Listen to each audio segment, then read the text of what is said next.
Now, welcome to Wendy and to Teresa. I'll give you the floor and you can introduce yourselves and also the hub. We're really glad to have you here with us today. Thank you. Wendy, do you want to start? Yeah, that would be great. My name is Wendy Ake, and I'm one of the folks who's been involved in convening what we're calling the Central Ohio Rapid Response Community Hub. So hub for much shorter. We'll go into describing exactly what it is, but we just wanted to meet the urgency of the moment. And then also work to have a place for lots of groups to connect, and a lot of popular mobilization is required at this moment. So let me go ahead and share the presentation. Teresa, I'll be doing the first part of the presentation, and then Teresa will do the second half. So I'll just prompt her to introduce when she comes online as well. Sounds great. Thank you.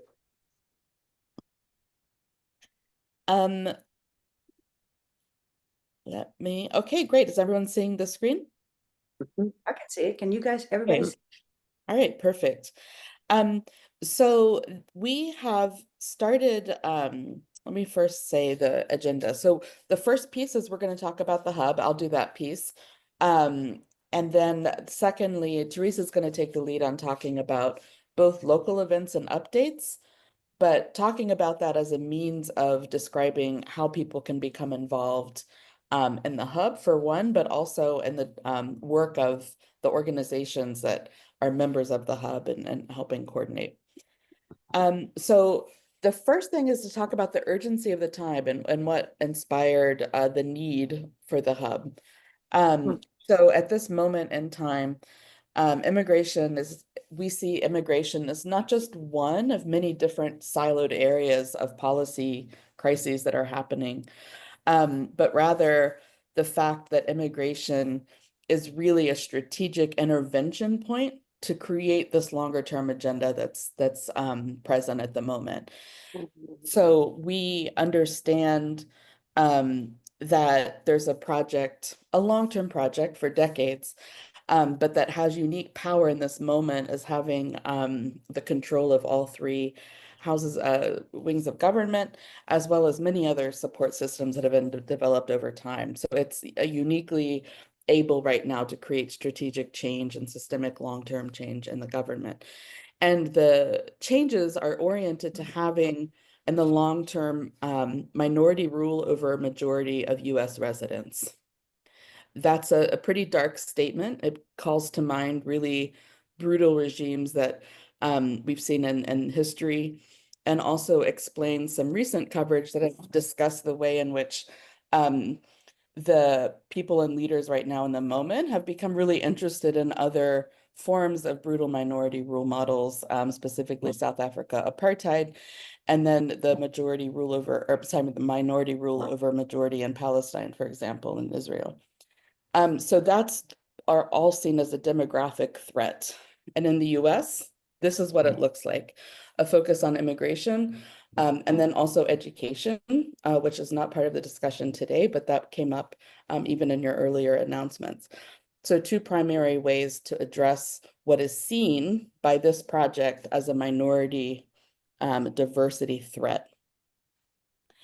I have more information. We can talk about that in QA if it comes up. It's one of my areas of research and my full-time job.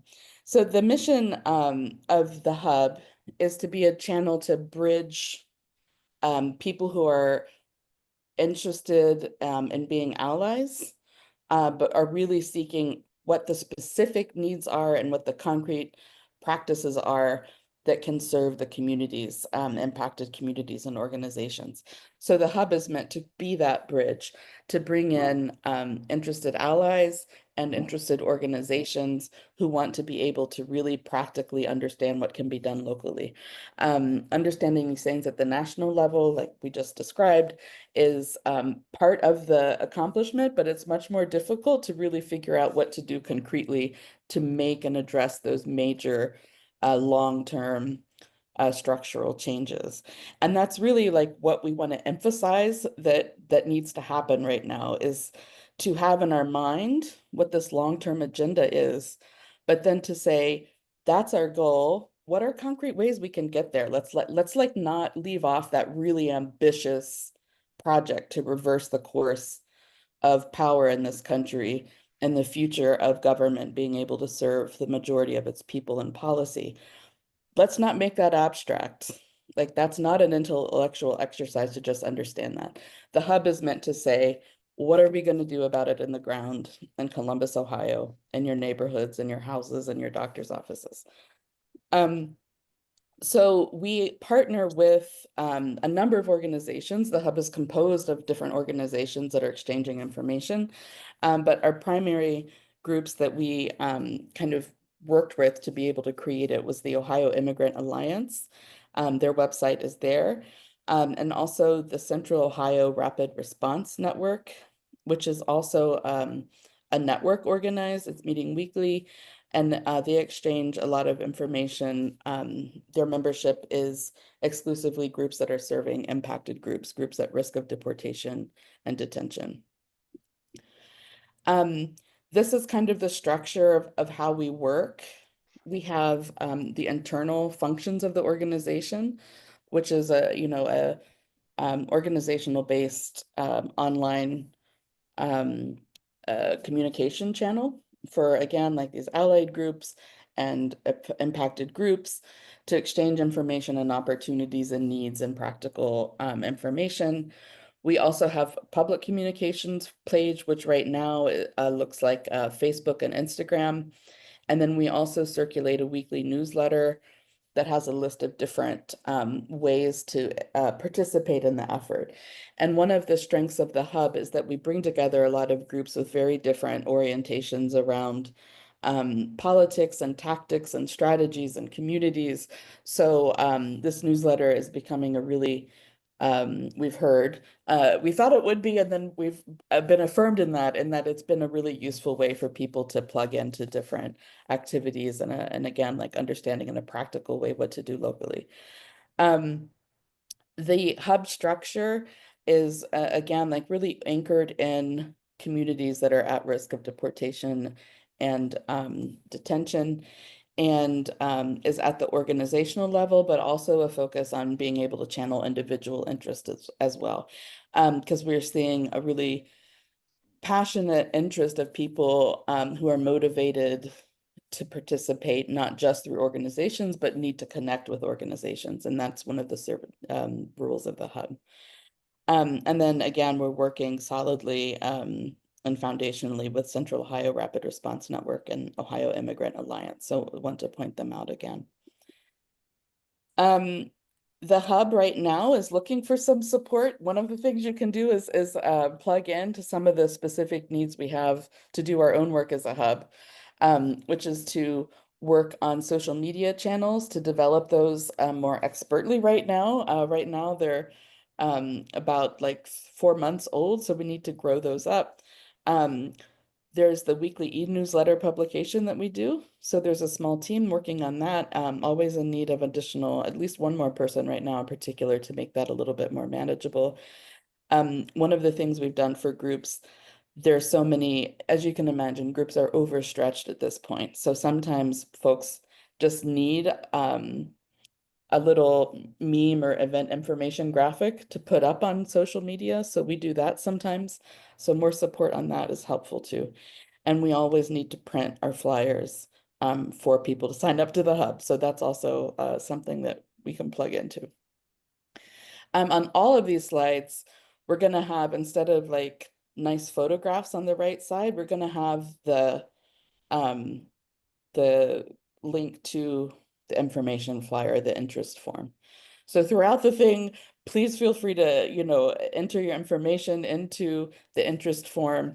And I want to point out that the interest form is collecting a lot of information in addition to signing up for the weekly newsletter. So that's been one of the things that's been most useful. It was our first priority to accomplish. We're also gathering a lot of additional information from you around different skills, that you might have, different resources, different interests for a lot of different activities that the hub is working to facilitate. But that'll be why when you look at the form, there's a lot of information that we're asking for, and one of them will be the weekly newsletter. So just want to clarify that up front.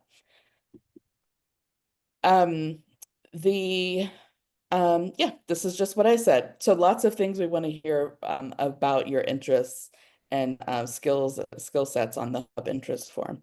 And a note also that we're not sharing that information beyond the team who has, there's like 3 or 4 coordinating core people who are sustaining the hub right now. And we only have access to that information among that small group, and we don't share it with additional groups. There is one spot on the form where you're asked if you want to share your contact information with a Central Ohio Rapid Response Network, because they have a volunteer team as well. So, but we only do that with your permission. And then the the social channels are really important for us to also build up. So we ask folks to be joining that right now as well. So wanted to transition to talking about what we can do locally and practical actions, again, to take on these massive challenges we're facing right now. And immigration is one of the key focus areas that is an accomplishment if the administration can keep a demographic threat as it's viewed right now. And Teresa, would you like to go next and just prompt me when you want me to switch slides? Sure. Yeah, hi everybody. Thanks for having us. My name is Teresa Heiss-Vermilly, and I am relatively new to Columbus. I still feel very new. I'm entering into my 3rd year here, and currently a geography faculty at Ohio State. Also working in a couple different organizing spaces, especially around policing abolition and immigration, and working very closely with groups in Springfield, Ohio, around immigration. Yeah, so the next slide.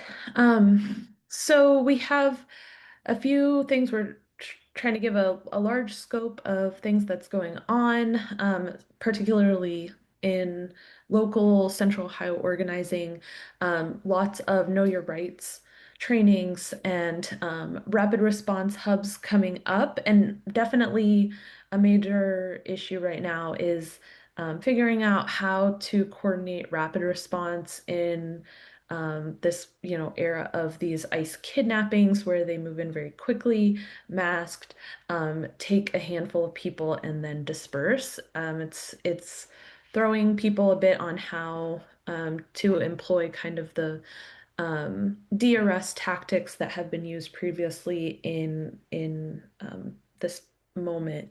But still a lot of mobilizing, a lot of sharing of information, sharing of red cards, and coordinating trainings. That's actually something I've already really benefited from in participating in the hub, is bringing someone who's connected with the hub to do a brief safety training in Springfield. So that's one great thing in having us all connected. So we have this general loss of narrative and changing narratives. There's a lot of media appearances that are being facilitated through Ohio Immigrant Alliance and OPAWL, as well as different initiatives to stand with immigrants. State legislators, we have lots of proposed legislation, as I'm sure you all are tracking. One really great benefit of the Hub newsletter is the brief blurbs of all of the Ohio initiatives that are up right now, especially as they pertain to immigration and some of these other things. It's really helpful because who can keep all of these letters and numbers straight? Local decisions. So we do have an increase in detention capacity in Ohio. And just, I would say, anecdotally like a general uptick in really negative kind of narratives coming out of sheriff's offices. So if you haven't seen kind of the Butler County um, alligator kind of alligator Alcatraz thing that Butler County Sheriff's Office did, that was really unfortunate and just really reflects kind of the excitement, I guess, in a lot of these law enforcement agencies in coordinating and cooperating with ICE. And that's definitely an area where um, organizers can improve in really pushing back against those kind of local cooperation efforts.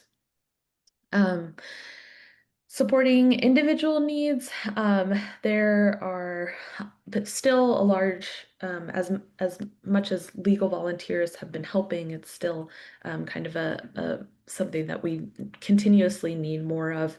Very complicated paperwork and processes that really require a legal expert and a lawyer to help through that process. And always better to be have somebody connected to a lawyer before they're actually in detention than to scramble and try to find one in the moment. So I would say that's a huge need, but we've been seeing lots of great mutual aid efforts and coordination and sharing meals and contributing to different kind of uh, rental funds for people who have lost jobs and et cetera. So we also have our very unfortunate attack of universities, which is just, really we're going to see upticks in this when the semester starts next month. I'm, like I said, I work at Ohio State, so I can tell you it's pretty chaotic in what the implementation um, of, well, formerly SB1 is on kind of the day-to-day and curriculum, etc. I'm teaching this fall and I still don't know what I'm supposed to be complying with. So that's going to be pretty dramatic, as well as what we're seeing as, really the links between suppressing student activism and protesting and other general like anti-immigrant repression. So I felt very much when I was hearing about the cancellation of Haitian work visas over the last few weeks, that was very reminiscent of the cancellation of student visas in the spring. And so these efforts are all really tied together. And of course, there's a lot of funding that's needed for these projects as these federal cuts continue to be implemented in a lot of different sectors. Fundraising is going to be really critical. So for local events, like I said, I've been working really closely in Springfield, and I have a couple things that I can drop in the chat for you all. We have a very big event that we've been planning and are really looking forward to on August 2nd. It's also I think we're feeling a lot more positively about this event right now because of the news that the courts are upholding Haitian TPS through the original date of February 2026. So originally we planned this event to be right before the end on August 3rd, which was announced by the Trump administration a couple of months ago. And then, through the summer, there was an announcement that it was kind of going to be pushed back to September. And so August, September was kind of hazy. But then as of last week, the courts have upheld the February date and stated that all of these work visas that have been um, uh, that have been eliminated should be reinstated as well. So we're feeling pretty positive, and feeling like this event is going to be a more positive event than what we were originally planning. So this is again on Saturday, August 2nd in Springfield. I just put the flyer in the chat. And we've invited national media. We have various speakers. There's also going to be local choirs from Springfield, Yellow Springs area. And it's just really, I think, going to be a very positive show of support for all immigrant communities, and especially drawing attention to the attacks that the Haitian community in Springfield has been facing over this past year. A update on Cincinnati, on Imam Solomon, is that so there were some reports that he was supposed to be, and this is the imam from Children's Hospital in Cincinnati who was detained. Reports saying a couple of days ago that he was supposed to be released. He still hasn't been released. His colleague at Children's Hospital has been fired for talking to the media in support of him. So just an all around like really negative situation there that's gaining national attention, especially as he's been flagged as like a potential terrorist, which, all of the reporting is, of course, saying that this is blatantly untrue. We have an event. So there is Central Ohio Jews for Justice is holding a Not in Our Name event at the Franklin County Municipal Court on August 3rd, Sunday, August 3rd at 4 p.m. I'll put this in the chat as well. Oops, well, that has a lot of images. There we go. And so this is an interfaith, Jews for Justice and interfaith partners are observing this traditional day of mourning outside of Franklin County Municipal Court, which this court specifically is reportedly allowing ICE agents into the court.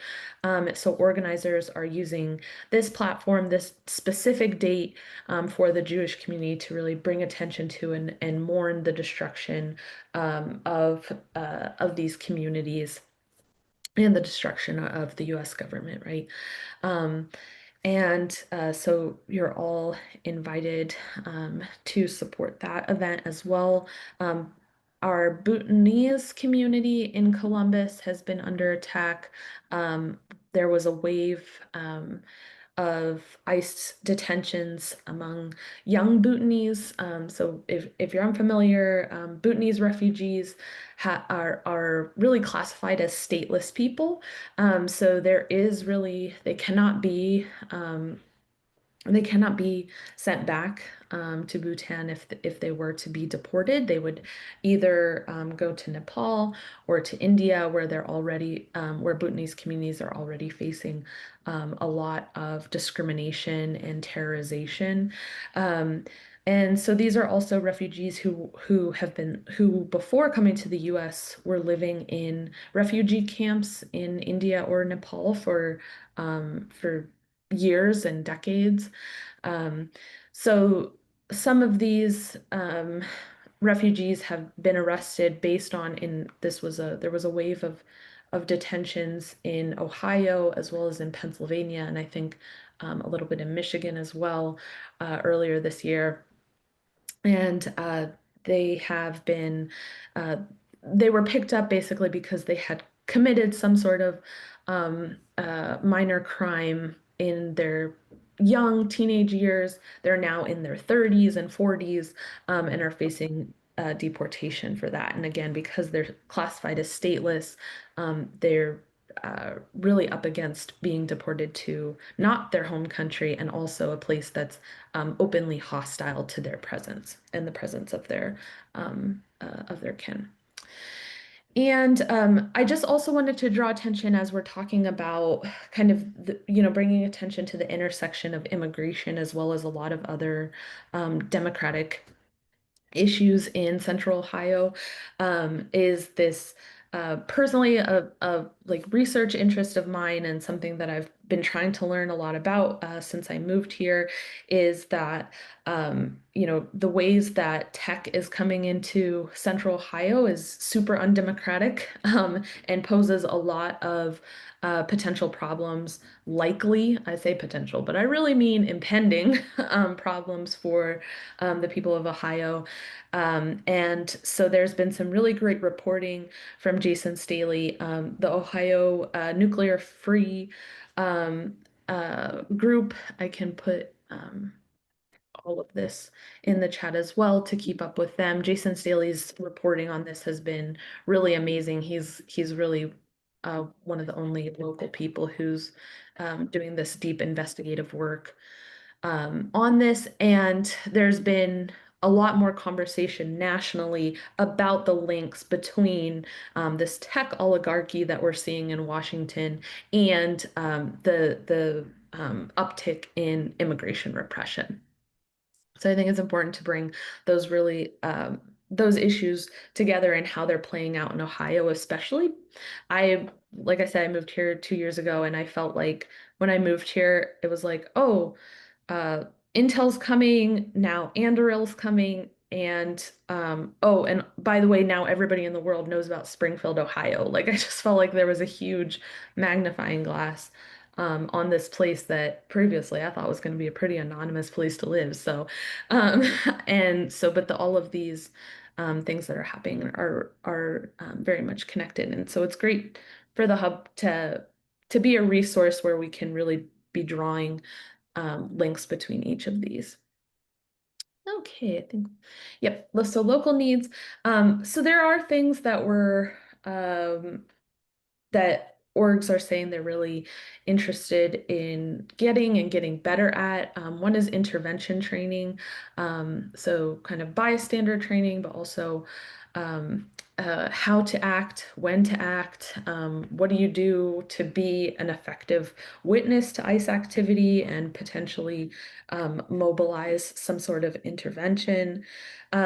We're still looking for material support for communities and anticipating, those needs rising as we get further into the year as well.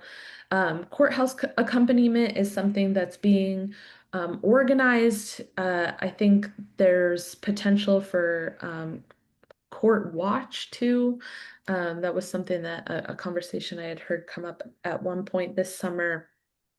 Of course, getting increased presence at demonstrations and actions, specifically at these facilities that are cooperating with ICE and holding immigrants in ICE detention. Increased donations and coordination of legal funds. As I had mentioned before, this is a really pressing need for people to already be working on their cases um, and then just paying attention to all of these bills that are coming up. Next slide. So before we posed any sort of questions, we also just wondered if there was something that was that you thought of as we talked about this, especially as it pertains to immigration. Is there anything that you feel you wanted to add or any questions that you have about stuff that's happening in Central Ohio around immigration that I might not have mentioned? Go ahead, Debbie. I've been talking with one of our new members who is a paralegal and also a translator, works with an immigration group. And she was talking about a particular case that's been in the news. Leonardo Fausto, I believe is his name, and is currently in the Butler County Detention Center. And what I found is, and this, I don't know if you're working on this end at all, but I've been sharing that story and what happened to him with our lawmakers to say, hey, this is in Ohio. And I just wondered if you have a list of stories so that we could share with, with Houston and with Moreno and with our local folks when they come up to vote on some of these awful bills, and so that they understand the impact of on particular people that their stories get out. Because I think what happens, what I've experienced already is that the staffers will say, "Oh, that's horrible. I'll pass that along." And of course, it never goes farther really, but I'm thinking the more those stories get out and communicated to our lawmakers, the less it's like a faceless mob of numbers that they can't relate to. That this is your constituent. These are people who live here in Ohio, and this is the story of what happened to this person. And if each of us can have a couple of people that we can share their stories, I'm thinking it might be helpful. So I'm wondering if you are developing or think about having a bank of stories for people to share with legislators. I was thinking about, I think it's is it Teresa Gavarone, I think. No, that's not right. It's Christina Rogner, I believe, that is the sponsor of the immigration bill that's really bad. And I'm thinking that perhaps if she were kind of bombarded with personal stories that people have that they could share, that it might make a dent in, just having this horrible bills that say, for instance, the big one that's really bad right now is just, well, they can pick you up in courtrooms or in hospitals or in schools or wherever, and it doesn't have to be for any criminal offense. That's a really bad bill, and it's just as bad as on the federal level, except it could happen faster. So I'm thinking, since we already communicate with our state house folks, if we had more um, specific people to talk about to say, hey, this is the situation, that they might be persuaded to not necessarily vote for some of these things. So anyway, that's just my thought. Yeah, thank you for that. That's something in Springfield. There's a couple organizations, but then also there is she's a writing she's a poet, and she's also going to be, I think, the writing instructor at Wittenberg starting this fall, and she's been doing a story project over the last year collecting immigration stories in Springfield. And so we have that bank that's starting, and then also I think just the general, I put a couple in the chat of like some stories that have been picked up by national media, but stuff with like Haitian workers at Amazon, and then what we've been pushing out of Springfield as well has been, putting faces to these 1,200 children born to Haitian parents who have U.S. citizenship, and who are, at risk of losing their parents. So we've been trying to put a little bit of face on that. The recent story from the Christian Science Monitor that I put in the chat showcases that a bit. And also, that was the reason that we're collecting diapers and wipes at the August 2nd event, is to really bring attention to the ways that this is disrupting families. And we're trying to pick up on this narrative of keep families together rather than entering into any sort of debate about criminality. Um, and just saying keep families together, it's everyone agrees that children being separated from their parents has negative impacts. So yeah, but I totally agree. But a story bank sounds like a really useful idea. Sorry, Mike and Jeannie. Thank you, Teresa. My question, and I don't know if you can answer this or not, we discovered a couple of weeks ago that others may have already known about this, that there are the 6 detention centers in Ohio. And I wrote an LTE about that in the Columbus Dispatch, that out of that, there are a large number that are no threat to ICE. ICE ranks them by their threat. Well, my question is this: are all of these folks that are in the detention center, are any of them getting due process? Or is it just across the board right now? They decide to grab some people, they put them there. And that's one part of it. Is there any due process being exercised for the detainees of all those 6 centers. The other part is there any group like ACLU or some group that is trying to address what's happening in Ohio in those detention centers, to help to defend? I mean, if it's the case of where we have over maybe 1,000 people that have not had due process that are incarcerated in Ohio, that's just, and the world isn't exploding over that, or at least the US or Ohioans. And then is there anybody that's helping them? I don't know if you can answer that. Yeah, I can provide something, and then Teresa, I think you might have additional stuff. So the hub is connecting a lot of different groups, and so the specific data on how many people are not able to access their right to due process is something that we might refer to them for specific data on. But what we do know from groups is that there is still a legal right to due process. However, many rights are unenforceable when the conditions that ICE is under which the conditions ICE is operating on. So there's a lot of folks who don't have legal representation and don't have a right to legal representation in the system. So even if there is some sort of due process that they're able to access, navigating it with resources is difficult. And that's why a legal fund is important to develop, and well, it is developed, but building it and increasing donations to it is really critical. There are a number of organizations that are working on what you asked around providing legal services to people who are detained. There's also a couple like immigrant hotline that's operable. And so they're getting a lot of stories around, not stories, but also like requests for help around costs and access for attorneys and funds for being able to make phone calls from the facilities, et cetera.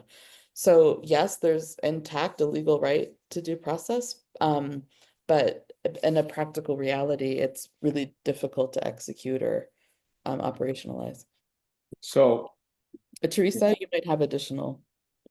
it's my understanding that if you're in this country, you have legal rights, no matter what, no matter who you are. I mean, you have a right to Interpretation, although that's being debated in the courts. Yeah. Well, and then if these folks are all incarcerated, then habeas corpus does not exist in Ohio. I mean, if they're incarcerated without due process, then habeas corpus is already gone in Ohio. I mean, I don't know how we know, and you may not know that the answer to that too, but this is, I mean, we can't put the words on how alarming that is. But Yeah. but yeah, as time goes along, I would like to know more about how, and you may have, thank you for answering, Wendy. You may have already answered that you're trying to build those resources, and thank you. Yeah, there's groups already working on it, and we can provide more information on them within the hub. Okay. Yeah, and I'll just say too, what I've seen so far, I mean, this is something we're very, organizers are really concerned about. Especially, those of us who aren't lawyers and are doing our best to even figure out what the due process looks like for, it's not just one process for immigrants. It depends on so many different factors. I did a 10-week course this summer to learn. I'm still confused. Wow. So so it's a lot, but I think one thing that's really helping is the media stories, right? That really helps people from completely being disappeared. We saw that with the student from Colombia, right? Like all eyes on him is really what kept him from being lost. I mean, they got him to Louisiana, which was terrifying in itself, but that the eyes haven't been lost, and we saw that with Kilmar Abrego, right? In going to El Salvador. So that I think it's really important that we have, like Debbie said, these stories being put out that, you know, these people are here. We need to pay attention. We need to not let them get lost. Geographically, I think for me, one of the biggest concerns is that, you know, people are being taken across the state. So we did have, you know, we haven't had a huge ICE presence in Springfield yet this summer, but they have been there, right? People have been picked up, people have been detained, and we had a sweep of people taken to Geauga County, right? So it's very difficult, right, to coordinate any sort of observation between Springfield and Geauga County. So I think that's one of the concerns, is keeping up with where people are being relocated. We also just had, you know, people helping to locate somebody who was picked up. Now, he was picked up by State Patrol this week. He wasn't picked up by ICE. But the fear was that they were picking him up on behalf of ICE, and it took the person who was making the phone calls, his family couldn't find him. They didn't know where he was. Everybody was very frightened, and it took a lot of phone calls to figure out where he was, when he was appearing in court, when he was being released to the jail to then be released. So it's just, it takes a lot of observation, Yeah. like actually following, calling, making sure people know that there are eyes on this person. Thank you. If there's anything we probably all could do is hammer our state reps and senators about this. I mean, that they should be paying attention to it. They should be exercising oversight. Mhm. And I'll add to that I think because I mean I opened up with explaining that this is part of like the agenda of reactionary conservatism since the 1970s. So there is, and because it's reached the point of success of that movement to date, there is a sense in which we should assume that a lot of legislators and decision makers and people with authority are very well aware of what's happening, and they're comfortable with it. Yeah. Even within the Christian conservatism movement, there's books out and a whole school of theological thought around ending empathy, like very explicit. So I feel like we should be responding to that in the sense of supporting organizations that are coordinating with the hub, who are very focused on building grassroots community mobilization and activity to be able to interrupt and arrest what's happening. And it might, and it's going to be to the point in Ohio, what it is always already actually other places, where people are being hauled away when you're in a doctor's office. So what is going to happen to be able to care for them? And there is a specific role for political pressure for legislators, for the Democratic Party in particular, to be able to take a bigger lead on this and offer some kind of alternative, which is not happening right now. So there is a role for reaching out to legislators and informing them of happening. But I feel like a lot of the purpose of the hub is to plug people in to strategies and long-term solutions that don't rely on currently appealing to legislators who in many cases are aware of what's happening. Thank you. Yeah, I will say quickly, and I think somebody brought this up of, you know, how Karen's got her hand up. Yeah, go ahead. legislators are just kind of saying like, oh, you know, we didn't know that was happening. We've been in Springfield, we've been meeting with people all over the state. We've had people talking to Bernie Moreno's office, all kinds of things. And one of the things we had brought up was, you know, what is the protocol around ICE? I mean, that it's, give us some guidance on how they're allowed to pick people up. The representative said, ICE is masking? ICE isn't like, just acted like they had never heard of any of this. Well, can you send me information about where this is happening? And I mean, it's really hard to work with that kind of. Karen has her hand up. Hi, thanks, Deb, and everybody.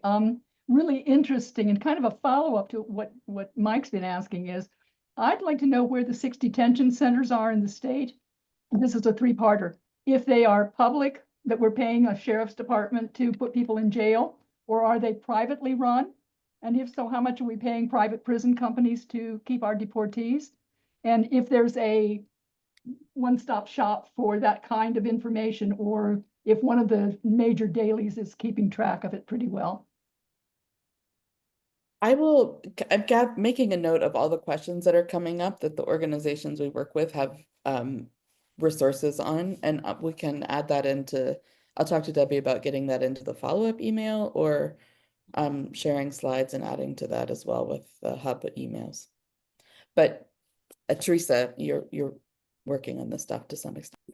Yeah, and you know, just to let you know, there's only one private prison in the state, so it's really an issue of private prisons is usually less of an issue of what the government's actually allowing. So, but yeah, I've been mapping that and also trying to just I would like to get that put up on an actual website of the contact information for all of these places, where they are, and how to access them. Sorry, go ahead. I on my Facebook page, I included somewhere in there because the actual Excel file that you can download from the ICE website that lists the 6 sites, and you can go over and one of there was a video that was shared in a group that we belong to, where there actually told you how to do that, so that you can monitor what ICE is doing, where people are being held in your locality.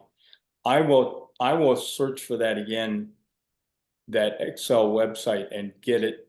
I don't have it readily available now, but it's not like when you go to the ICE website, it's not like readily apparent where you get it. It's hidden. And then the video that was shared with us, kind of like almost underground part of it, has this Excel website, and that's where in the video it talks about how they rank detainees as being dangerous, and then no threat at all. And what was appalling was that there were 277 people that were held in Ohio. This is 3 or 4 weeks ago. It's probably higher now. There were absolutely no threat to ICE. And my question was, why are they being held? But if you haven't seen that Excel spreadsheet, I'll make sure that you get it. Great. Okay. Thank you. Mm-hmm. If other questions? Don't want to miss anybody. Sometimes I don't see the hands going up, so please jump in if you've got a question. I did put in the chat a flyer and a registration link. It's very last minute notice for you all, but it's a 3-day training in Springfield. It's Monday evening, all day Tuesday, and then Wednesday morning. Even if you were only able to come to a part of that, it should be a really excellent event. It's community led, and it's all about intervening in what's going on.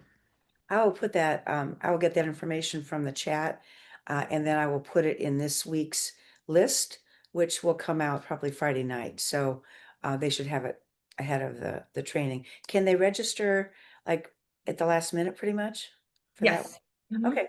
Okay, that's good. I wonder if you could share any stories of individuals that you've worked with through your hub connections that might help us sort of understand the totality of what a particular person goes through.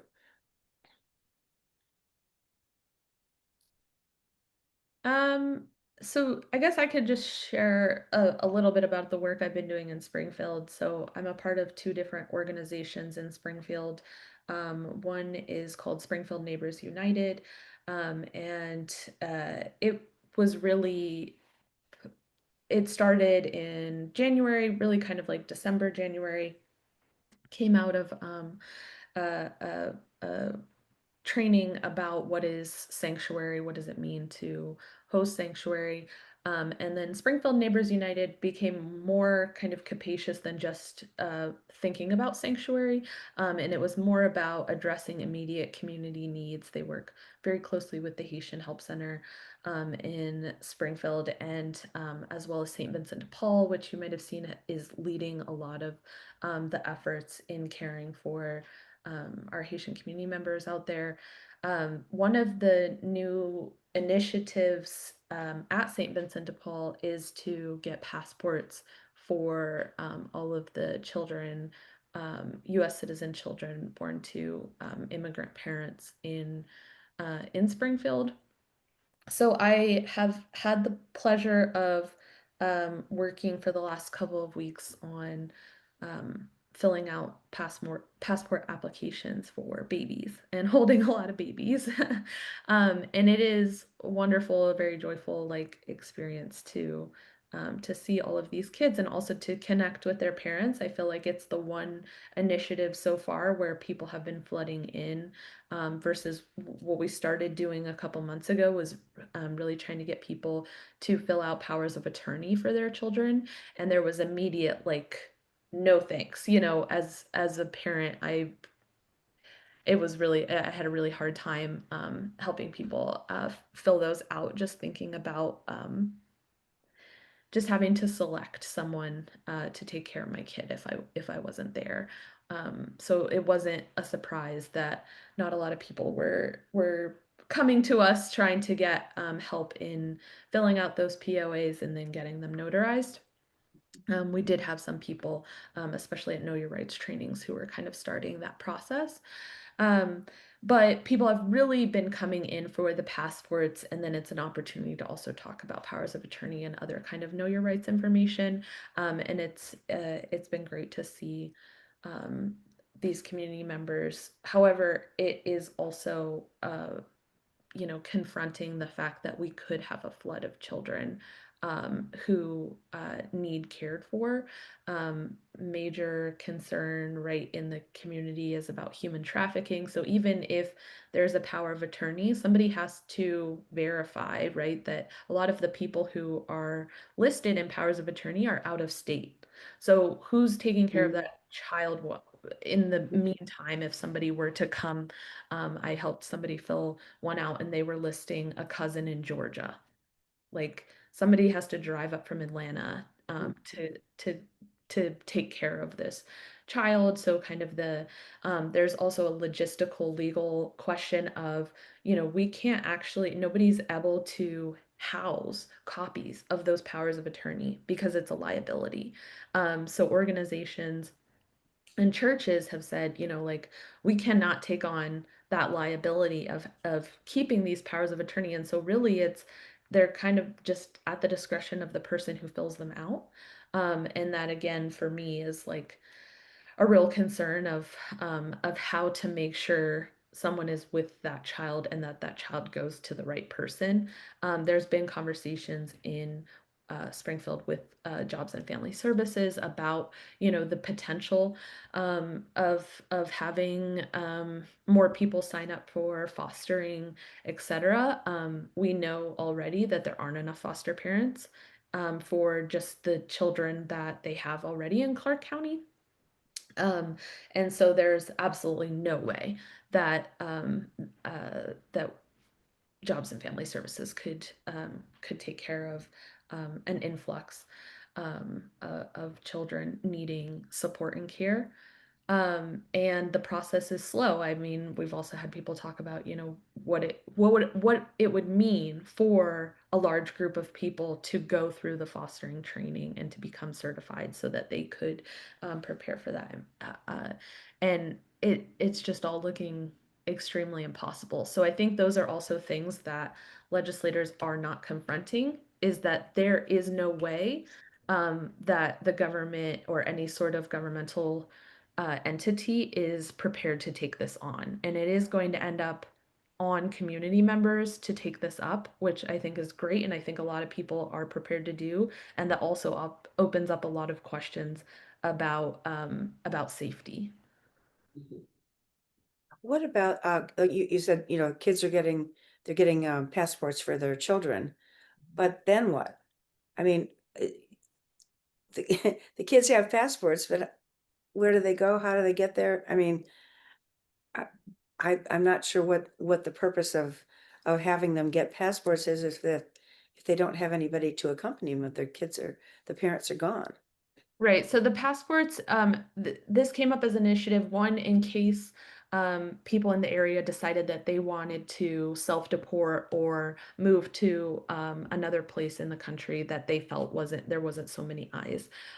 There's a lot of eyes on Springfield right now. So just in case parents decided that they wanted to leave the area or leave the country, that they could do so with with all of their children, because Haitians are here with temporary protected status, they all have their passports, right? They have their Haitian passports and they have legal authorization from the United States government to be here. So currently, we're not working with a lot of undocumented people. Yeah. We're working with people who have all of their documentation from their home country and just need documentation for all of their kids, the ones born in Haiti as well. I mean, and some kids were born in like Mexico, Chile, I think I heard another country, I forget. And so just making sure that families can travel together if they do decide to do that. Another reason is if parents were deported to a third country, that potentially another parent or another family member who wanted to go and again keep that family together in that third country would be able to travel with the child to take them. And then third, it's just kind of another, I don't know if layer of protection is the right word, but another right reference of the child's documentation to be here in during this time of like all this debate about if people have citizenship. It's like, well, this kid has a social security card, a birth certificate, and a passport. Like, tell me you're not a citizen, you know? So I think it kind of covers that range of things. Thank you. That's helpful. Anybody else have a question? Let's see. There's so much. Is there a particular family that you've been following through all the hub connections that has had a kind of a convoluted story, but maybe has been successful in getting help from the community and then being able to stay without being sent away? Sir. I don't have a specific story. I think no one that I've been working with personally in Springfield has been deported as of yet. I have talked to people with, who have their work visas revoked or who are, making plans or kind of in anticipation of being deported or in anticipation of self-deporting. Um, and but I don't think a story that kind of fits what you're thinking of. So it's just we're getting ready basically in Springfield. Where in some areas it looks like it's already a done deal and too bad, too sad, kind of thing. I'm wondering if there's a way we can connect with some of the folks that may have a chance of getting their deportation or their detention reversed, and what kinds of things are being done to try to help those that have already been maybe sent to Butler County or wherever. The major need that we've heard in those respects from groups in the hub has been the need for a legal defense fund and then funding for the hotlines themselves. And within the hotline, there's been discussions of a fund for being able to provide financing for people who are detained to be able to communicate. Those are major structural forces or features that keep barriers up for that. About a case that's been, someone who's been successfully released. It's not local, but Mahmoud Khalil had really been targeted, a student at Columbia who was detained, who had status. He was released, but after massive community mobilization. And I think that's what we have, are working to arrange and build a support system for through the hub, is to be able to align allies who are not at risk to be able to have that mass mobilization on many different fronts, with protest demonstrations, letter writing, pressure to legislators, pressures to universities, and then larger financial organizations and corporations as well. But all of these things are the structural pieces that need to be able to be targeted and be able to have a lot of mass mobilization around. So that's the major factor that needs to have formation around, and that we're organizing. That's sort of what I'm getting at, is that, we Mhm. are an action group Yeah. and we do protests, and but we sort of need, things to mobilize around. If there are Mhm. particular situations, we can say, okay, Mhm. this is this situation, and let's see what we can do about that one. And then we Mhm. can take a specific action that would be related to somebody that we can get the story about, so that we can share, and then we Yeah. can share on many fronts. John Griffin has joined us today, and he's a videographer. And we have a lot of different skills represented through our group. But it's a matter of, picking and choosing what can we actually do that might make a difference, that we can do, that we can, share the information about, and then mobilize people to do. So I'm guessing, I'm just wondering, it sounds like that's being sort of developed as kind of a uh, something we can work around, that could be sent out to us through the hub, maybe through the newsletter, so that we would know, okay, this is the situation, this is the action that we would like to take on this, and then we can communicate that with our members and say, this is what we need you to do about this situation. It might be, Yeah. I know that the recent newsletter that I had signed up for it, that there was an action in there, and I put it in our newsletter, our newsletter, and that we can do that kind of thing, and get these things magnified. But I did notice, and you addressed it earlier, Wendy, but I just wanted to make the point again. When I looked at the sign up, it was a little intimidating, because I thought, am I agreeing to uh, do more than just get the weekly newsletter to decide what I might be able to do? Or Mhm. am I committing to more than that? And it looked like I was committing to more with that than that, until I checked with you, and you said, no, you don't, that's not really the purpose. It's just collecting information so that we know what we might have as a bulwark, maybe. Yeah, and I think also, just from this conversation here, and you're just mentioning John's video skills. Part of the reason the form is designed in that way is so that someone is able to say, I have expertise in media, and I think another one that would fit was, there's a comment for artistic strategies and things. So one of the reasons we do that is so that when there's a specific need that comes from one of the organizations, we can look at the list and be like, okay, let's reach out to John. There's, videography skills there. Or let's find somebody with, there's a lot of need for people who are bilingual or multilingual. And so that's another part of the form, is saying what skills you might have in interpretation and language capacity. So in that respect, we love the approach, Debbie, that you're doing, of borrowing things from that newsletter and putting it in yours.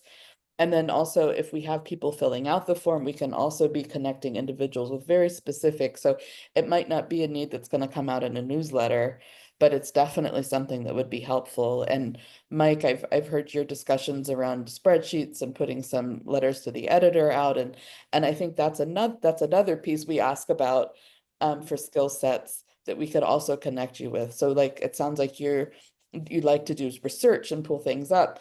And I think we could connect that with groups for whom it would be really useful to be able to put out those kinds of materials through their organization or through a different one.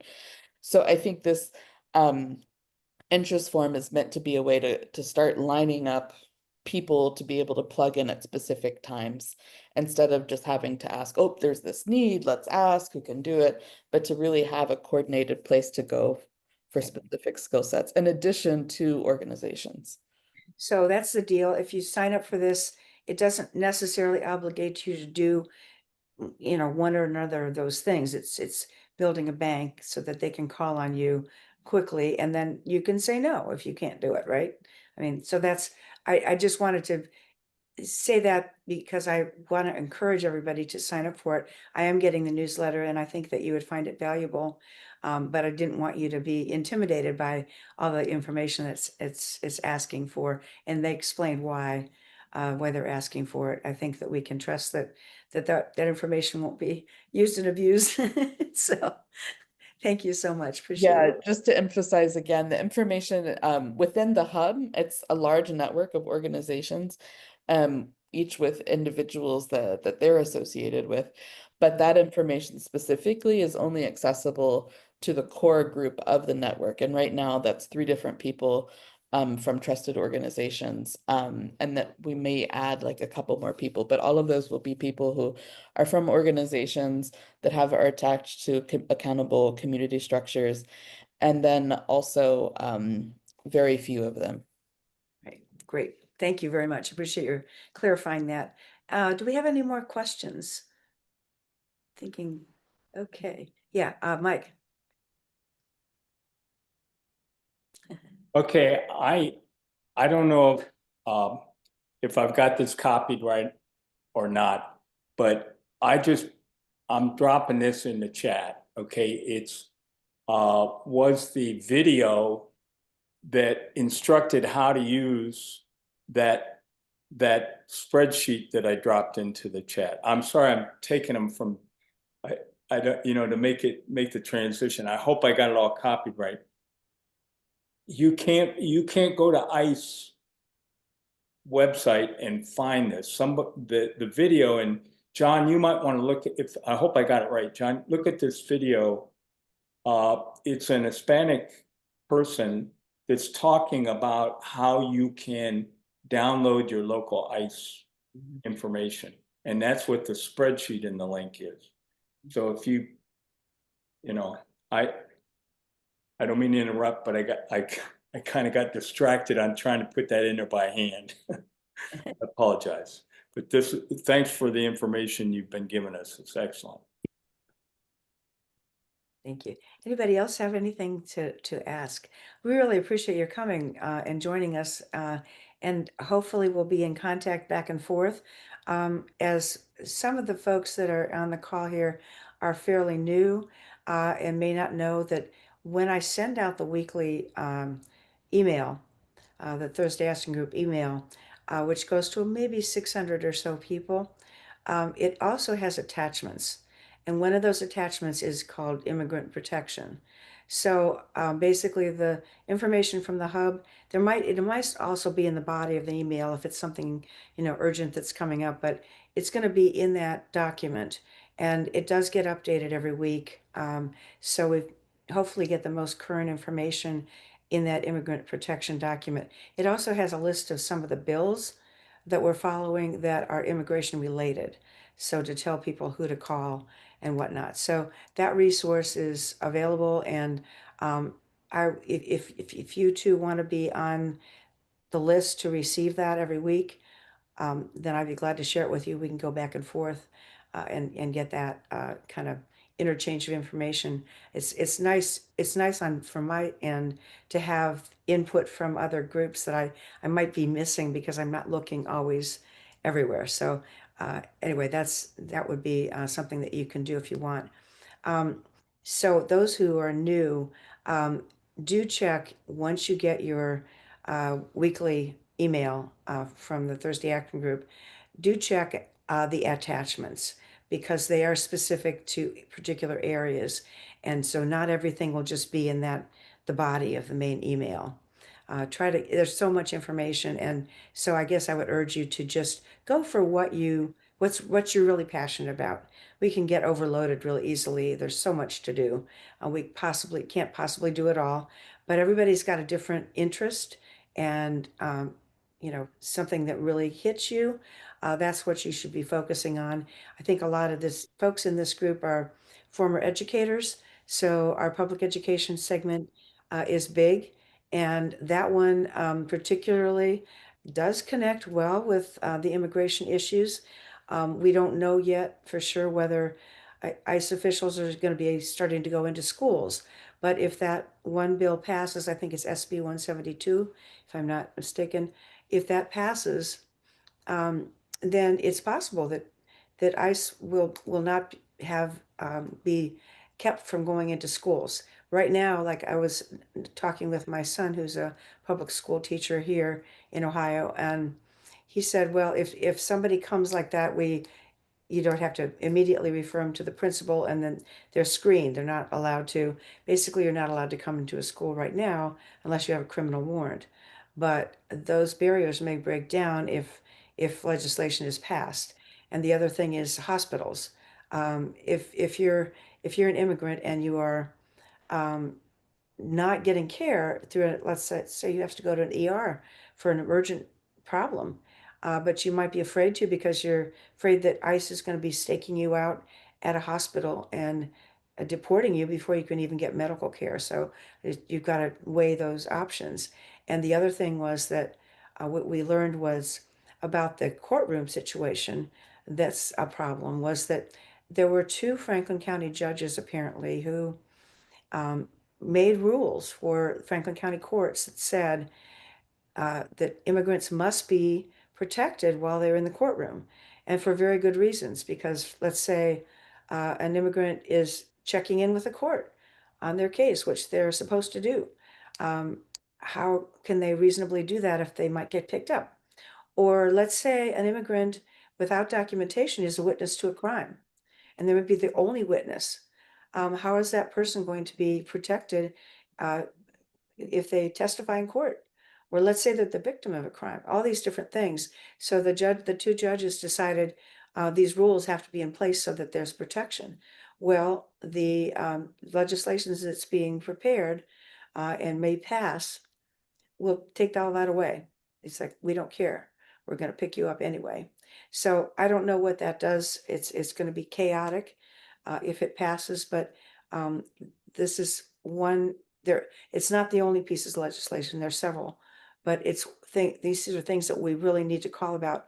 And just as a reminder, you can call about it now because there are still staffers on the state level that are manning the offices, and they will be talking with their legislators who come in from time to time. But even if they don't, they'll be logging these things. So actually, in some ways, it's sometimes a good time to call because you're not almost always get somebody to pick up the phone and talk with them. And some of them they're pretty friendly and will listen to your whole spiel. So I've taken to also, and maybe this is not appropriate, but linking the treatment of immigrants to the Christian nationalism that's been very popular and a number of our legislators have subscribed to, because then just saying, how do you put this together with the story of the Good Samaritan, or how do you square this with this portion of the Bible? So sort of, looking at it in the context of Christianity that many of us have been brought up with, that doesn't seem to Nice. match this idea that somehow we can ignore those teachings. So I don't know if that's a tack that would work, but I don't think at this point we need to shy away from anything that maybe would touch a legislator and make them think, well, maybe my bill is a little too harsh. I mean, we can't, maybe they don't, maybe the deal is we don't care about empathy, but maybe we just haven't tugged the right heartstrings. And if enough of us do, sometimes guilt works. So just a thought. Anybody else have, I don't want to monopolize here, but anybody else have something for the good of the order? And I have one more item after that. Just Yeah. one quick thing. Right. If you need them, I can provide high resolution photographic services. Mhm. And I with my background as an RN and a master's prepared RN, I've got a strong background in research if anybody needs that. That would be great. Well, we'll be sharing the sign up for the hub. And I'm guessing that they could use some of those skills, and Indivisible can use them too. So John has been put to work very quickly. We all have work to do, and there's never a shortage of work. So I think the matter is, it's a matter of finding what fits your particular interest and skill set. And fortunately, we are lucky enough to belong to a wonderful group of people that has a great organization and great leaders. So we are able to get a whole lot done. And I don't know, there are several of us have been in it since the beginning and seen it, morph into bigger and bigger and bigger. But also not just bigger, but more effective ways to actually tackle some problems. I think, Anne, would you talk about hands along High Street? Good. Okay. That's what I was just going to send you to. Okay. Okay. Great. I want to remind everyone, or let you know if you don't already, that an event is being planned for August 9th. That's a Saturday from 2 to 3:30, and it's called Hands Along High Street. And it's being organized by a coalition of progressive groups in Central Ohio, including Indivisible. And what we want to do is form a human chain down the west side of High Street from Worthington all the way down to the north, approaching the north end of downtown Columbus. So it's an 8-mile stretch. We need thousands of people. But the idea is it's a little bit different. It's a twerk to normal rallies. And you have to keep changing things up a little bit if you want to get media coverage, news coverage of the event. It's an effort to attract people who are concerned about what's going on in the country, but haven't yet found a way to be involved. So we want to show Central Ohio that there are many, many people who share the same opinions that they do, and that it will take all of us together to make our point and make a difference. So you can bring signs, you can pick whatever topic that speaks most to you. The due process, for example, any issue, funding for SNAP rather than tax cuts for the wealthy. Anything that speaks to you, and it's a way we have to keep growing the number of people who are actively involved, because research on fascism says that you have to reach a threshold of people willing to stand up and say, we don't like what's going on.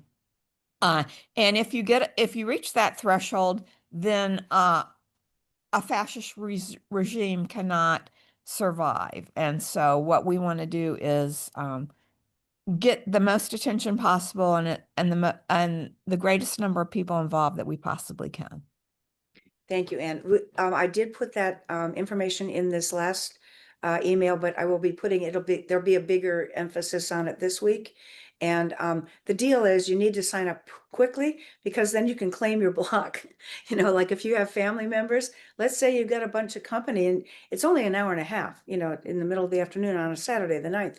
So, you get your folks signed up, and if somebody has to cancel and make room for somebody else, that's fine. But get the place that you want to stand. So maybe you've got 12 people in your extended family and you all want to go across together.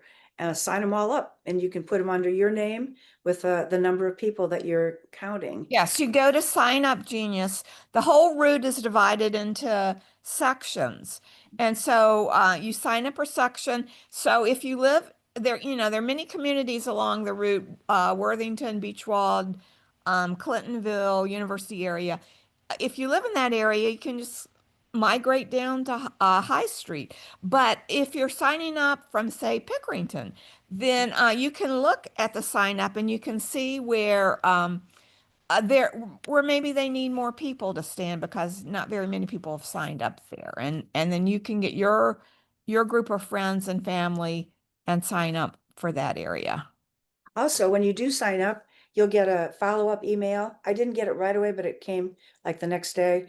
And it talks about all the possibilities for parking in each of those blocks and as well what the bus thing is. Because let's say, I mean, since it's I Street, buses go back and forth pretty regularly. So let's say you live in one part of Columbus, but your block is, farther down and it's on the bus route. Well, let's say you park at a park and ride and then you catch the bus to go to your particular block. And it's pretty easy to do. So there are a lot of different ways and it's all like mapped out for you when you get your follow-up email. So I encourage you to tell your friends and family. This is not just exclusive for, one group or another. This is for anybody who may be interested. This is an Sorry, all. I didn't hear the hours. It's Saturday, August 9th from 2 o'clock to 3:30. Thank you. That's right. And so it's just starting. Yeah, Patty. I didn't see, I thought that I was reading your email. Did you already put in this information about sign up genius and parking and all that? Because I must have missed that. Okay, it's when you sign up for the event, which is in your email that you just Okay. got last week, and it'll be again this week. Okay. Sign up, then you have a chance to sign up for a particular block. Right. Okay. A two-part process. You sign up for the event, and then you sign up for your block that you want and how many people it would be, and then Okay. you get a follow-up email. But it might not come immediately, but it's going to be detailed and it'll tell you about all the transportation options and parking and all that kind of stuff. Okay. Great. Yeah, I Thanks. think it's set up so that if you're signed up for a block, everyone meets at one point within the block, and we're hoping to have a marshal for every block, but then you spread out. We don't want people clumped together for this. We want a long line, and we need thousands of people. Right. So it isn't, but it's the last major event of the summer before school starts. And the other events we've had have been extremely successful. And as Ann mentioned, as we get closer to the 3.5% that we need, that's what we're aiming for, to get more and more people actively involved. Somebody might nod their heads and say, yeah, I agree with you, but never do a thing.